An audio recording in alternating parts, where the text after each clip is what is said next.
नमस्कार दोस्तों, study with पवन प्रदीप में आप सब लोगों का स्वागत है। दोस्तों, आज चर्चा की जा रही है वायु भाग 2।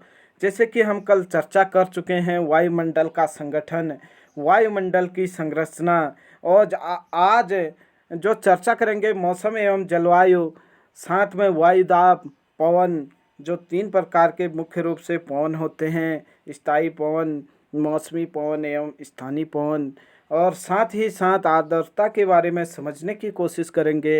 यह कक्षा 7 पर्यावरण, हमारा पर्यावरण का चौथा पाठ है, भाग 2 है।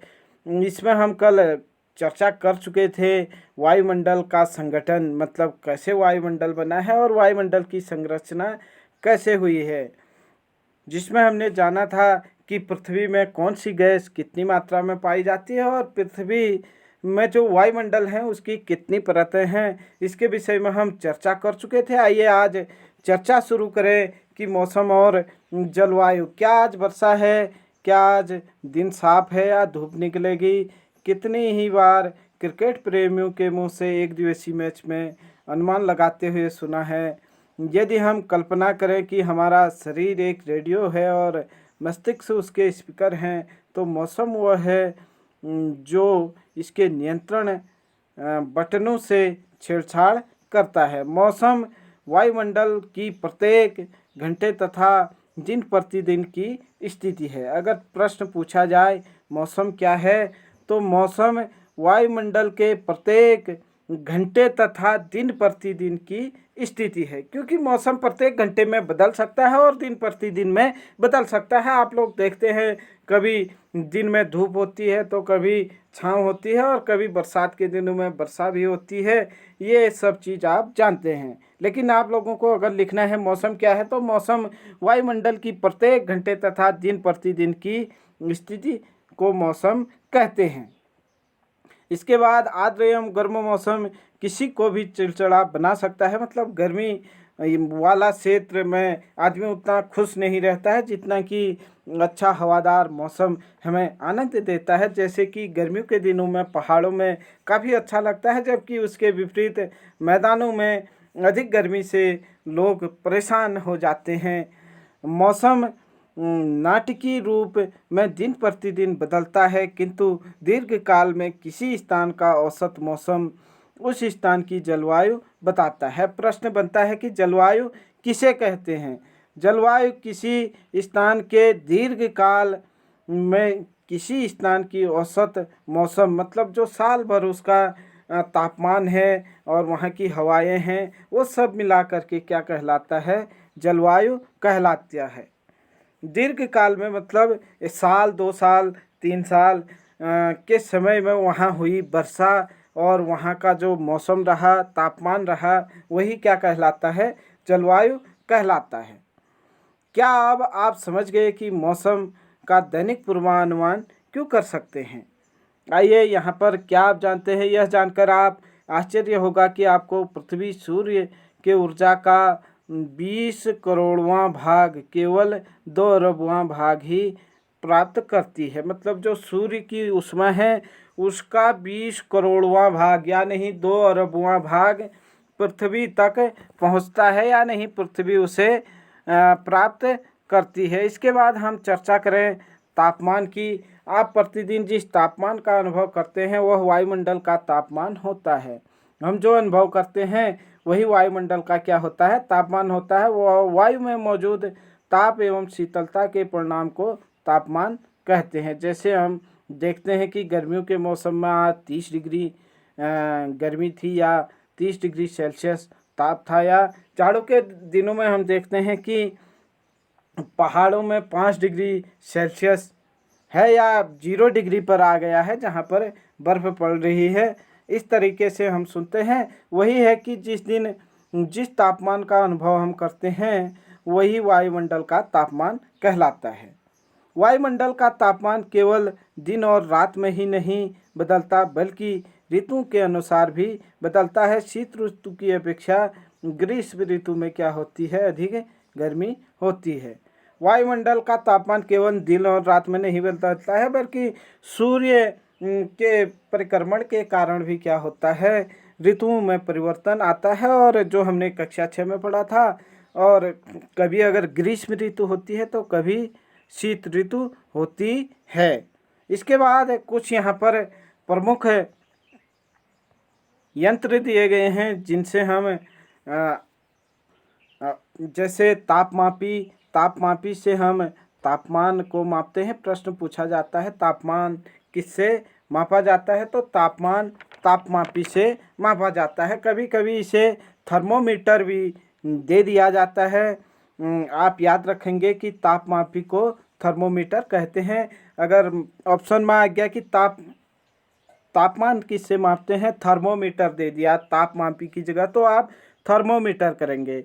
उसके बाद वायु दाब मापता है। प्रश्न पूछ सकते हैं कि वायु दाब मापी किसे कहते हैं, या वायु दाब मापी का कार्य क्या है, वायु दाब मापना। या प्रश्न वायु दाब किससे मापा जाता है, वायु दाब मापी न दे करके अक्सर ऑप्शन में दे दिया जाता है बैरोमीटर। बैरोमीटर किसका मात्रक है, तो यह वायु दाब को मापता है। उसके बाद वर्षा की मात्रा को मापता है। प्रश्न पूछा जा सकता है कि वर्षा को किस में मापा जा सकता है या किस में मापा जाता है, वर्षा मापी में मापा जाता है। इसे रेन गेज भी कहा जाता है।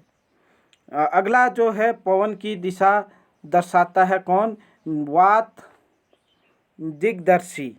प्रश्न पूछा जा सकता है कि पवन की दिशा किस में मापते हैं या किससे मापते हैं, तो पवन की दिशा वात दिग्दर्शी से मापा जाता है, जिसे विंड वे भी कहा जाता है। विंड मतलब हवा, वे मतलब दिशा। हवा की दिशा वात दिग्दर्शी या विंड वे से मापी जाती है। आशा करता हूँ कि ये चीज़ आप लोग समझ पाए होंगे। कई बार कई प्रतियोगी परीक्षाओं में ये प्रश्न पूछे जाते हैं। उसके बाद आतपन एक महत्वपूर्ण कारक है जो तापमान के वितरण को प्रभावित करता है। सूर्य से आने वाली वह ऊर्जा जिससे पृथ्वी रोक लेती है आतपन कहलाती है। अब प्रश्न पूछा जाता है कि आतपन किसे कहते हैं, तो आतपन जो सूर्य से आने वाली वह ऊर्जा है जिसे पृथ्वी रोक लेती है वही आतपन कहलाता है। सूर्य से जो ऊर्जा आई, पृथ्वी ने जो रोक लिया, वही क्या है, आतपन है। आतपन सूर्यातप की मात्रा, आतपन को या नहीं हम सूर्यातप भी कहते हैं, की मात्रा भूमध्य रेखा एवं ध्रुवों की ओर, भूमध्य रेखा से ध्रुवों की ओर घटती है। जैसे सूर्यातप हम देखते हैं या नहीं, सूर्य की ऊर्जा, सूर्य का ताप भूमध्य रेखा पर क्या रहता है, अधिक रहता है। साल भर वहाँ सूर्य की किरणें लगभग सीधी पड़ती हैं और इसीलिए यहाँ पर क्या होता है, आतपन या नहीं सूर्याताप या नहीं गर्मी रहती है। और वैसे ही अगर हम ध्रुवों की ओर चलें तो यहाँ पर तापमान क्या होता है, ताप और दाब दोनों घटता है। भूमध्य रेखा से ध्रुवों की ओर जाने पर ताप एवं दाब घटता है। कभी कभी प्रश्न पूछ लिया जाता है पहाड़ों पर चढ़ने पर तापमान बढ़ता है या घटता है, इस तरीके से, तो वहाँ पर ताप और दाब दोनों घटते हैं। आइए देखें, अब आप समझ गए होंगे कि ध्रुव बर्फ से क्यों ढके हैं। यदि पृथ्वी का तापमान अत्यधिक बढ़ जाता है तो यह इतनी गर्म हो जाएगी कि यहाँ कुछ फसलें नहीं उग सकेंगी। गांव की अपेक्षा नगरों का तापमान अधिक होता है। दिन के समय एस्फाल्ट से बनी सड़कें, धातु और कंक्रीट से बने भवन गर्म हो जाते हैं और रात के समय यह उष्मा मुक्त हो जाते हैं। आप देखते होंगे गाँव में सड़क भी कम होती हैं और खुला क्षेत्र भी होता है, जबकि शहरों में क्या होता है, आबादी भी अधिक होती है और भवन भी क्या होते हैं, ऊंचे होते हैं, और जो हवा को क्या कर लेती है, रोके रखती है। जो गर्म हवा होती है वह वहीं पर रह जाती है। जबकि पीछे हमने देखा था जब गर्म हवा ऊपर उठती है तो उसका स्थान ठंडी हवा लेती है, तो यहाँ पर ठंडी हवा बहुत कम आ पाती है, जिससे नगरों का तापमान क्या होता है, बढ़ जाता है। क्या आप जानते हैं तापमान मापने की मानक इकाई क्या है, सेल्सियस है। जैसे कि हम चर्चा कर चुके हैं कि आज इतना सेंटीग्रेड या इतना सेल्सियस गर्मी थी या इतना ठंड था। इसका आविष्कार एडर्स सेल्सियस ने किया था। प्रश्न पूछा जा सकता है तापमान मापने के यंत्र का आविष्कार किसने किया, एडर्स सेल्सियस ने किया। सेल्सियस पैमाने पर जल 0 डिग्री सेल्सियस पर जमता है। बर्फ या नहीं कब बनता है जल? 0 डिग्री सेल्सियस पर। और 100 डिग्री सेल्सियस पर क्या होता है? यह उबलता है। प्रश्न पूछा जा सकता है कक्षा 7 वाले बच्चों से कि जल किस तापमान पर जमता है? तो 0 डिग्री सेल्सियस पर जल जमता है, जबकि 100 डिग्री पर उबलता है। तापमान मापने की इकाई क्या है? वह सेल्सियस है। सेल्सियस की खोज किसने की? एडल्स सेल्सियस ने की थी। ये सारे महत्वपूर्ण प्रश्न आपके लिए बन सकते हैं। उसके बाद चर्चा करते हैं वायुदाब पर। क्या है वायुदाब?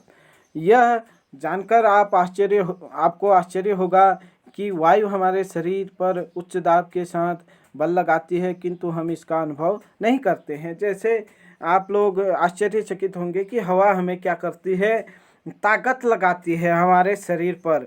लेकिन ये ताकत क्या होता है कि हमारे ऊपर चारों ओर से लगता है, इसीलिए हमें इसका आभास नहीं होता है। और हमारा शरीर इसके विपरीत में क्या लगाता है? बल लगाता है। पृथ्वी की सतह पर वायुभार द्वारा लगाया गया दाब वायुदाब कहलाता है। प्रश्न पूछा जा सकता है वायुदाब किसे कहते हैं? वायुदाब पृथ्वी की सतह पर वायु के भार द्वारा लगाया गया दाब वायुदाब कहलाता है। वायुमंडल के ऊपर की ओर जाने पर दाब तेजी से गिरने लगता है। जैसे हमने अभी देखा, वायुमंडल के ऊपर जब हम जाते हैं तो वहाँ वायुदाब गिरता है। समुद्र स्तर पर वायुदाब सर्वाधिक होता है। प्रश्न पूछा जा सकता है कि कहाँ पर वायुदाब सर्वाधिक होता है? तो समुद्र के स्तर पर क्या होता है? वायुदाब सर्वाधिक होता है। ऊंचाई पर जाने पर यह घटता जाता है। हम पहले ही चर्चा कर चुके हैं कि ऊंचाई पर जाने पर वायुदाब क्या होता है? घटता है। वायुदाब क्षैतिज वितरण किसी स्थान पर उपस्थित वायु के ताप द्वारा प्रभावित होता है। अधिक तापमान वाले क्षेत्रों में वायु गर्म होकर ऊपर उठती है। यह निम्न दाब क्षेत्र बनाता है। जहाँ पर तापमान अधिक होता है तो वहाँ पर निम्न वायुदाब क्षेत्र बनता है, क्योंकि गर्म हवा हल्की होती है और वो उठ जाती है और वह क्षेत्र खाली हो जाता है, जहाँ पर फिर से आकर के ठंडी हवा प्रवेश करती है। या नहीं, यहाँ पर दो चीज़ें समझनी है। जहाँ पर तापमान ज़्यादा होता है तो वहाँ गर्म हवा ऊपर उठती है और निम्न दाब रहता है। ताप ज़्यादा है तो दाब कम रहता है। वहाँ पर ताप ज़्यादा, दाब कम। और निम्न दाब बादल युक्त आकाश एवं नम मौसम के साथ जुड़े होते हैं। जो निम्न दाब क्षेत्र होते हैं, या नहीं जहाँ पर गर्मी होती है, वहाँ वह क्षेत्र बादल और आकाश एवं नम मौसम के साथ जुड़ा रहता है। जैसे हम देखते हैं कि भूमध्य रेखा के आसपास तापमान ज़्यादा है तो वहाँ पर वर्षा भी ज़्यादा होती है। भारत में हम देखते हैं कि गर्मी के मौसम के तुरंत बाद ही जब गर्मी बढ़ने लगती है तो मानसून आता है और यहाँ पर भी वर्षा होने लगती है। कम तापमान वाले क्षेत्रों की वायु ठंडी होती है। कम तापमान वाले क्षेत्रों की वायु क्या होती है? ठंडी होती है। इसके फलस्वरूप यह भारी होती है। भारी वायु कहाँ होती है? जहाँ पर तापमान कम होता है। भारी वायु निर्मज्जित होकर उच्च दाब क्षेत्र बनाती है। प्रश्न पूछ सकता है कि कौन सा उच्च दाब क्षेत्र बनाती है? जहाँ पर तापमान कम होगा तो वहाँ पर उच्च दाब होगा। जहाँ पर तापमान ज़्यादा होगा तो वहाँ पर निम्न वायुदाब होगा। उच्च दाब के कारण स्पष्ट एवं स्वच्छ आकाश दिखाई देता है। प्रश्न पूछा जा सकता है कि निम्न में से स्वच्छ आकाश कब दिखाई देता है? निम्न वायुदाब के कारण या उच्च वायुदाब के कारण, या कुछ ऑप्शन और दिए जा सकते हैं। तो यह आप समझ गए होंगे कि उच्च दाब क्षेत्र जहाँ पर होता है तो वहाँ पर क्या होता है? मौसम स्वच्छ एवं साफ रहता है। वायु सदैव उच्च दाब क्षेत्र से निम्न दाब क्षेत्र की ओर गमन करती है। प्रश्न पूछा जा सकता है कि वायु कहाँ से कहाँ को चलती है? वायु सदा उच्च दाब से निम्न दाब की ओर चलती है। उच्च दाब से निम्न दाब की ओर चलती है हवा। आइए यहाँ पर जाने क्या है। क्या आप जानते हैं कि चाँद पर वायु नहीं है, अतः वहाँ वायुदाब भी नहीं है। अब जहाँ वायु है ही नहीं, जहाँ हवा है ही नहीं, वहाँ पर हवा का दबाव भी नहीं होगा, वायु दाब भी नहीं होगा। अंतरिक्ष यात्री जब चाँद पर जाते हैं तो वह विशेष रूप से सुरक्षित हवा से भरी अंतरिक्ष पोशाक पहनते हैं। यदि वे इस अंतरिक्ष पोशाक को न पहने तो अंतरिक्ष यात्रियों के शरीर द्वारा विपरीत बल लगाने के कारण उनकी रक्त शिराएं क्या हो सकती हैं, फट सकती हैं, जिससे अंतरिक्ष यात्री रक्तस्रावित हो सकता है। मतलब बहुत समस्या आ सकती है, मृत्यु तक हो सकती है। इसीलिए वह विशेष प्रकार के पोशाक पहनते हैं। यहाँ पर आपको दो चीज़ें याद रखनी हैं। एक तो चंद्रमा पर वायुदाब नहीं है, ये आपको दिया गया है, और साथ ही वहाँ पर वायुदाब भी नहीं है। एक तो चंद्रमा में हवा नहीं है, दूसरा वहाँ पर वायुदाब भी नहीं है। आइए इसके बाद हम चर्चा करें पवन के विषय में। उच्च दाब क्षेत्र निम्न दाब क्षेत्र की ओर वायु की गति को हम पवन कहते हैं। ऊपर हम पढ़ चुके थे कि उच्च दाब से निम्न दाब की ओर क्या होता है, हवा का रुख होता है। सदा हवा कहाँ से कहाँ को जाती है, उच्च दाब क्षेत्र से निम्न दाब क्षेत्र की ओर हवा चलती है। ये चीज़ हम यहाँ पर देखे थे। और उच्च दाब क्षेत्र से निम्न दाब क्षेत्र की ओर हवा गति करती है, उसे क्या कहते हैं, हम पवन कहते हैं। प्रश्न पूछा जा सकता है कि पवन किसे कहते हैं। उच्च दाब क्षेत्र से निम्न वायु दाब क्षेत्र की ओर चलने वाली हवाओं को पवन कहते हैं। आप पवन को काम करते देख सकते हैं, जब सड़क पर गिरी पत्तियों को उड़ाती अथवा तूफान के समय पेड़ों को उखाड़ देती है। कभी कभी जब पवन धीरे धीरे बहती है तो आप इसे महीन धूले एवं धुएं को उड़ाते देख सकते हैं। कभी कभी आप पवन इतनी तेजी होती है कि इसके विपरीत दिशा में चलना क्या होता है, कठिन होता है। आपने अवश्य अनुभव किया होगा कि तेज पवन के विपरीत दिशा में चलना क्या नहीं होता है, आसान नहीं होता है। आपने हवा को काम करते हुए देखा होगा कि कभी पत्तियां या सड़क पर गिरे कुछ हल्के पदार्थों को, वस्तुओं को क्या कर देती है, उड़ा लेती है। और जब इसका रूप विकराल होता है तो यह कभी कभी पेड़ों को भी उखाड़ जाता है, इतनी ताकत लगाता है। और इसके विपरीत दिशा में भी कभी कभी चलना क्या होता है, काफ़ी मुश्किल होता है। आपने अनुभव किया होगा। 3 अन्य उदाहरण सोचे जब तेज हवाओं के कारण या पवन के कारण आपको समस्या उत्पन्न हुई है। पवन मुख्यतः 3 प्रकारों में विभाजित किए जाते हैं। प्रश्न पूछा जा सकता है कि पवन मुख्यतः कितने रूप के होते हैं। पवन मुख्यतः 3 रूप के होते हैं। अब हम देखें, क्या आप जानते हैं पवन नाम उसके आने की दिशा के आधार पर निर्धारित होता है। जो हवाएं हैं उसके आने के नाम से निर्धारित होते हैं, इसलिए पश्चिम से आने वाले पवन को पश्चिमी या पछुआ पवन कहते हैं। प्रश्न पूछा जाता है कि पछुआ पवन किसे कहते हैं। काफ़ी बार टेट परीक्षाओं में पूछा गया है। 2021 के टेट परीक्षा उत्तराखंड में पूछा गया था कि पछुआ पवन किसे कहते हैं। पश्चिम की ओर से आने वाले हवाओं को क्या कहते हैं, पछुआ पवन कहते हैं। यहाँ पर हम थोड़ा सा समझने का प्रयास करेंगे कि पवनें जो 3 प्रकार की हैं वो कौन कौन से हैं। स्थायी पवन, मौसमी पवन और स्थानीय पवन। पवनें मुख्य रूप से कितने प्रकार की होती हैं। पवन 3 प्रकार की होती हैं, स्थानीय पवन, मौसमी पवन एवं स्थायी पवन, मौसमी पवन एवं स्थानीय पवन। व्यापारिक पश्चिमी एवं पूर्वी पवनें स्थायी पवन हैं। ये वर्ष भर लगातार निश्चित दिशा में चलती हैं। अगर प्रश्न पूछा जाए स्थायी पवन क्या है, तो स्थायी पवन वह हैं जो वर्ष भर लगातार एक दिशा में चलते हैं, उन्हें क्या कहते हैं, स्थायी पवन कहते हैं। मौसमी पवन क्या है, ये विभिन्न ऋतुओं में अपनी दिशा बदलती हैं। उदाहरण के लिए भारत में मानसूनी पवन, ये क्या है, मौसमी पवन है। मौसमी पवन क्या करते हैं, ऋतुओं के अनुसार चलते हैं। जबकि स्थायी पवन क्या है, साल भर एक ही दिशा में चलते हैं, निश्चित दिशा होती है। स्थानीय पवन, ये पवन किसी छोटे क्षेत्र में वर्ष या दिन में किसी विशेष समय पर चलते हैं। उदाहरण के लिए स्थल एवं समुद्री समीर। क्या आपको भारत के उत्तरी क्षेत्र में गर्म एवं शुष्क पवन याद है? इसे लू कहा जाता है। लू उत्तर भारत में गर्मियों के दिनों में चलता है। आप देख रहे हैं यहाँ पर कुछ प्रमुख पवनें हैं। सबसे पहले तो आप देखें कि बीच के क्षेत्र, जो ये बीच की रेखा है, इसे भूमध्य रेखा कहते हैं। ऊपर 23.5 डिग्री अंश पर कर्क रेखा और ठीक 23.5 डिग्री नीचे दक्षिण में या नहीं कौन सी रेखा है? मकर रेखा है।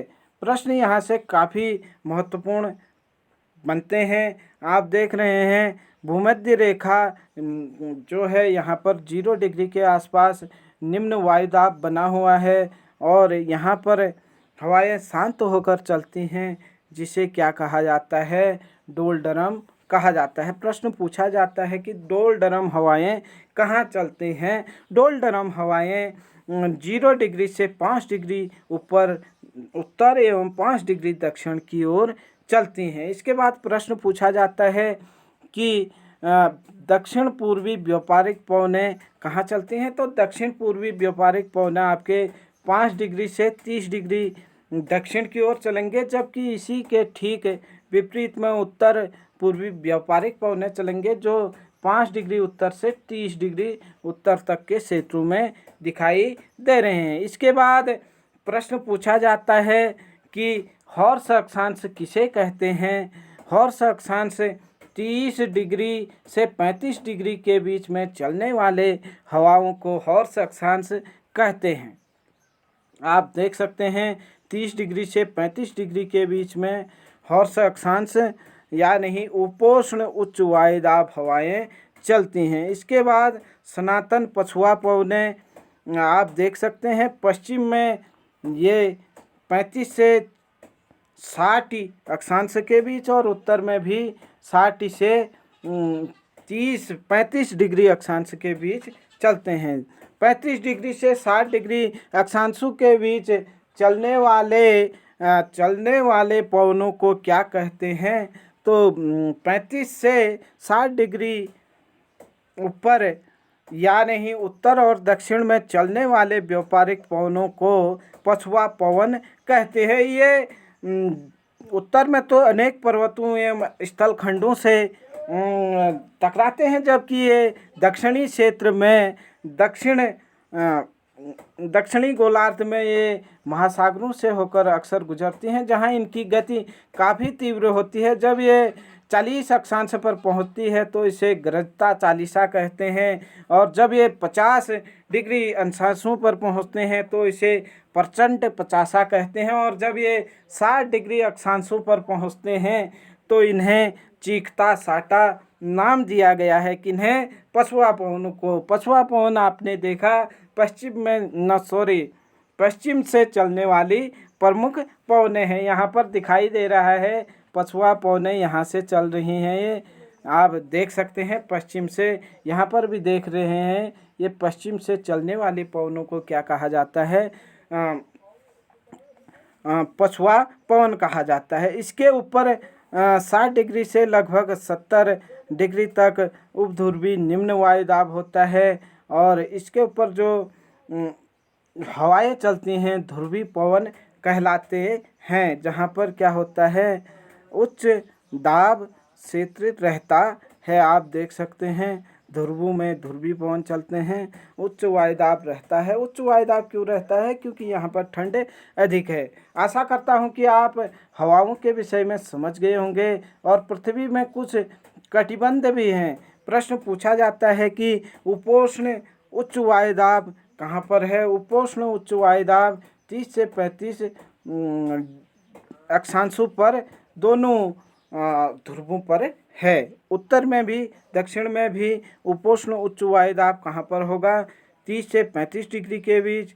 जबकि भूमंडलीय निम्न वायुदाब कहाँ पर होगा? भूमध्य रेखा के आसपास में कौन सा वायुदाब होगा? निम्न वायुदाब होगा, और 30 से 35 डिग्री के आसपास में उपोष्ण उच्च वायुदाब।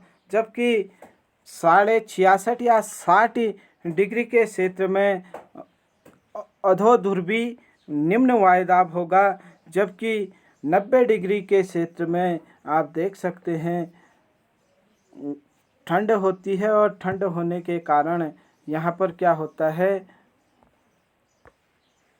उच्च वायुदाब होता है। आगे चर्चा करते हैं दोस्तों चक्रवात एवं प्राकृतिक आवेश की। यह आप स्क्रीनशॉट लेकर के देख सकते हैं। उड़ीसा तट पर एक भयानक तूफान आया था, उससे संबंधित ये चर्चा की गई है। क्योंकि वीडियो काफ़ी लंबा हो जाएगा, आप इसका स्क्रीनशॉट लेकर के ज़रूर एक बार देखें। काफ़ी महत्वपूर्ण चीज़ें हैं कि तूफान जो ये आया था 1999 में, और एक इसके विपरीत और भी दिया गया है कि ये 25 अक्टूबर 1990 को पूर्वी पोर्ट ब्लेयर पर तूफान आया था। इन दोनों के बारे में आप इन दोनों के बारे में आप एक बार ज़रूर स्क्रीनशॉट लेकर या वीडियो को रोक करके अध्ययन करेंगे। उसके बाद हम चर्चा करते हैं आर्द्रता। जल पृथ्वी के विभिन्न जल राशियों को वाष्पित होता हुआ हो करके क्या होता है, जलवाष्प बनता है, और वायु की किसी भी समय जल की आर्द्रता कहते हैं। जब वायु क्या करता है, अपने साथ जलवाष्प को मिला लेता है तो उसे आर्द्रता कहते हैं। पहला प्रश्न, आर्द्रता किसे कहते हैं? जब वायु क्या करती है, जलवाष्प को अपने साथ मिला लेती है तो उसे आर्द्रता कहते हैं। यह वायु में जलवाष्प की मात्रा अधिक होती है तो उसे हम आर्द्र दिन कहते हैं। जैसे जैसे वायु गर्म होती है तो उसे जलवाष्प धारण करने की क्षमता बढ़ती है। प्रश्न पूछा जा सकता है कि कौन सी वायु अधिक जल धारण कर सकती है? गर्म वायु अधिक जल धारण कर सकती है और इस प्रकार अधिक आर्द्र हो जाती है। आर्द्र दिन में कपड़े सूखने में काफ़ी समय लगता है और शरीर से पसीना आसानी से नहीं सूखता है। देखें हम बरसात के दिनों में क्या होती है कि यहाँ पर कपड़े सूखने में और जो शरीर से पसीना होता है वो आराम से आ जाता है, और कपड़े सूखने में क्या होता है, काफ़ी समय लगता है। आपको यहाँ पर दिखाई गया है चक्रवाती वर्षा। वर्षा भी 3 प्रकार की होती है। देखें तो पहला प्रकार है चक्रवाती वर्षा, चक्रवातों से होने वाली वर्षा है। यहाँ पर देखिए गर्म वायु ऊपर को उठ रही है और इसके स्थान पर ठंडी वायु यहाँ पर आ गई है। ये गर्म वायु यहाँ पहुँच गई है और इसका स्थान किसने घेर लिया है? ठंडी वायु ने घेर लिया है। जबकि आगे हम देखें पर्वतीय वर्षा। पर्वतीय वर्षा क्या है? यहाँ पर हवाएं क्या होती हैं, पर्वतों से टकराती हैं। यहाँ पर जो पर्वत के इस तरफ का क्षेत्र होता है तो यह गर्म हवा ऊपर से यहाँ को निश्चित तौर पर वर्षा करती है, जबकि इसके ढाल के विपरीत में अब जैसे यहाँ पर टकरा गई तो इस क्षेत्र में वर्षा क्या होती है, कम होती है और यहाँ पर ज़्यादा होती है। यह हमने पीछे देखा था कि मुंबई की अपेक्षा पुणे में क्या होता है, वर्षा कम होती है, क्योंकि पुणे जो है पर्वतीय ढाल के विपरीत में है और मानसून वहाँ पर जब टकराता है तो मुंबई में तो काफ़ी वर्षा होती है, लेकिन पुणे में वर्षा नहीं हो पाती है। उसके बाद तीसरा प्रकार जो है संवहनी वर्षा, या नहीं गर्म वायु क्या है, ऊपर उठ गई है और यहाँ पर वर्षा हो रही है। आइए इसके विषय में थोड़ा चर्चा कर लें। और जब जलवाष्प ऊपर उठता है यह ठंडा होना शुरू हो जाता है और जलवाष्प संघनित होकर ठंडा होकर जल की बूंद बनते हैं। बादल इन्हीं जल बूंदों का ही एक समूह है। जब जल की ये बूंदें इतनी भारी हो जाती हैं वायु तैर न सके तो ये वर्षण के रूप में नीचे गिर जाते हैं। यहाँ पर दिखाया गया है कि गर्म वायु ऊपर उठी है और उसमें ठंडी वायु मिल गई है, और जहाँ पर ठंडी वायु मिल गई है तो वर्षण के रूप में नीचे आ रही है, और जहाँ से गर्म वायु उठी वहाँ पर ठंडी वायु ने अपना स्थान घेर लिया है। आकाश में उड़ते हुए जेट हवाई जहाज़ अपने पीछे सफ़ेद पट चिन्ह छोड़ते हैं। इससे इंजनों से निकली नमी संघनित होती है। वायु गतिमान न रहने की स्थिति में यह संगति नमी कुछ देर तक क्या कर सकती है, पथ दिखा सकती है। पृथ्वी पर जल के रूप में गिरने वाला वर्षण वर्षा कहलाता है। ये चीज़ आप जानते हैं, वर्षा किसे कहते हैं? जो पृथ्वी पर वर्षण होता है वो वर्षा कहलाता है। ज़्यादातर भौम जल वर्षा जल प्राप्त होता है। पौधे जल संरक्षण में मदद करते हैं। पौधे भी क्या कर लेते हैं, जल का संरक्षण करते हैं। जब पहाड़ी पासों से पेड़ काटे जाते हैं, वर्षा अनावृत पहाड़ों से नीचे बहता है तो नीचे के इलाकों में बाढ़ का कारण बनता है। क्रियाविधि में आधार पर वर्षा के 3 प्रकार होते हैं: संवहनी वर्षा, पर्वतीय वर्षा एवं चक्रवाती वर्षा। ये हम देख चुके हैं। प्रश्न पूछा जा सकता है कि क्रियाविधि के आधार पर वर्षा कितने प्रकार के होते हैं, तो वर्षा 3 प्रकार के होते हैं, जबकि ये क्रियाविधि के अनुसार है। जबकि मानसूनी वर्षा और अन्य वर्षाएं भी होती हैं। आगे हम चर्चा करेंगे दोस्तों, इसके कुछ महत्वपूर्ण प्रश्न हैं, जल्दी से देखेंगे हम इन्हें, क्योंकि आप लोग इन्हें समझ पाए होंगे पहले से ही। जो चीज़ आप नहीं समझे हैं तो यहाँ पर आराम से समझ जाएंगे। वायुमंडल क्या है? पृथ्वी जो है चारों ओर से वायु की बनी चादर से घिरी हुई है, जिसे हम वायुमंडल कहते हैं। पृथ्वी पर जो भी जीव जीवित रहने के लिए वायुमंडल पर निर्भर है। पृथ्वी पर सभी जीव, यहाँ पर सभी जीव क्या हैं, जीवित रहने के लिए वायुमंडल पर निर्भर हैं। आगे हम देखें, वायुमंडल का अधिकतर भाग किन 2 गैसों से, नाइट्रोजन एवं ऑक्सीजन से, आपने देखा था। इसके बाद अगला प्रश्न देखें, वायुमंडल में कौन सी गैस हरीश गैस प्रभाव पैदा करती है?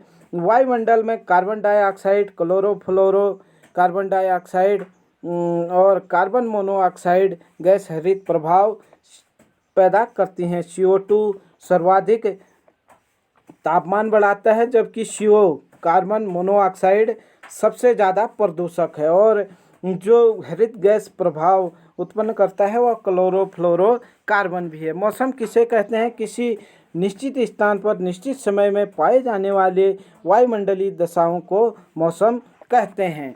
वर्षा के 3 प्रकार लिखें: संवहनी वर्षा, चक्रवाती वर्षा एवं पर्वतकृत वर्षा। ये अभी हमने चर्चा की थी। अगला प्रश्न, वायुदाब क्या है? पृथ्वी की सतह पर वायु के भार द्वारा लगाया गया दाब वायुदाब कहलाता है। सही के सामने सही चिन्ह लगाना है। निम्नलिखित में कौन सी गैस हमें सूर्य की हानिकारक किरणों से बचाती है? ओजोन परत जो है हमें सूर्य के हानिकारक किरणों से बचाती है। आइए अगले प्रश्न पर चर्चा करें। वायुमंडल की सबसे महत्वपूर्ण परत सौरमंडल। सौरमंडल में ही सभी घटनाएं हैं, सभी जीव जंतु रहते हैं, इसी से या नहीं एक प्रकार का जीवमंडल बना है। वायुमंडल की निम्न परतों में कौन बादल विहीन है? समताप मंडल हमने देखा था, यहाँ पर आंधी तूफान बादल कुछ भी नहीं होते हैं, इसलिए हवाई जहाज यहाँ पर चलाने के लिए उपयुक्त दशा होती है। समताप मंडल बादल रहित होता है। अगला प्रश्न, वायुमंडल की परतों में जब हम ऊपर जाते हैं तब वायुदाब क्या होता है? घटता जाता है। ऊंचाई की ओर जाएंगे तो घटेगा। समुद्र तल पर वायुदाब क्या होता है? सर्वाधिक होता है। जल वृष्टि तरल रूप में पृथ्वी पर आता है, उसे हम क्या कहते हैं? उसे हम वर्षा कहते हैं। जब वृष्टि क्या होता है? तरल रूप पर पृथ्वी में आता है तो उसे हम वर्षा कहते हैं। जब ठोस रूप में आता है तो ओले कहा जाता है। अगला प्रश्न है, निम्नलिखित स्तंभों को मिलान कीजिए। व्यापारिक पवन है, स्थायी पवन है, मतलब साल भर चलने वाली पवन है एक निश्चित दिशा में। लू क्या है? एक स्थानीय पवन है, जैसे उत्तर भारत में चलता है। मानसून क्या है? मौसमी पवन है। मानसून कहते हैं हम, जैसे बरसात के क्षेत्र में मानसून आता है तो एक ये क्या है? मौसम के अनुसार चलता है। पवन क्या है? पवन की क्षैतिज गति है, यही चीज़ दिया गया है। व्यापारिक पवन स्थायी पवन, लू स्थानीय पवन, मानसून मौसमी पवन, पवन की क्षैतिज गति। आइए आगे देखते हैं। कारण बताना है कि आर्द्र दिन में गीले कपड़े सूखने में अधिक समय लगता है। वर्षा ऋतु में अक्सर आए दिन आर्द्र दिन होते हैं और आर्द्र दिनों में आई नहीं बल्कि आर्द्र होना चाहिए। ये आर्द्र दिनों में क्या होता है, जलवाष्प की मात्रा, यहाँ पर आर्द्र समझें आप लोग, आई की जगह दोनों जगह पर आर्द्र समझें आप लोग। और मात्रा में नमी की मात्रा अधिक होती है और यह हवा जलवाष्प की मात्रा या नमी गीले कपड़ों पर जल्दी सूखने नहीं देती है। नमी रहती है तो वायुमंडल में और वह कपड़ों को नहीं सूखने देती है। भूमध्य रेखा से ध्रुवों की ओर जाने पर आपतन मतलब सूर्य का ताप क्या होता है, घटता है।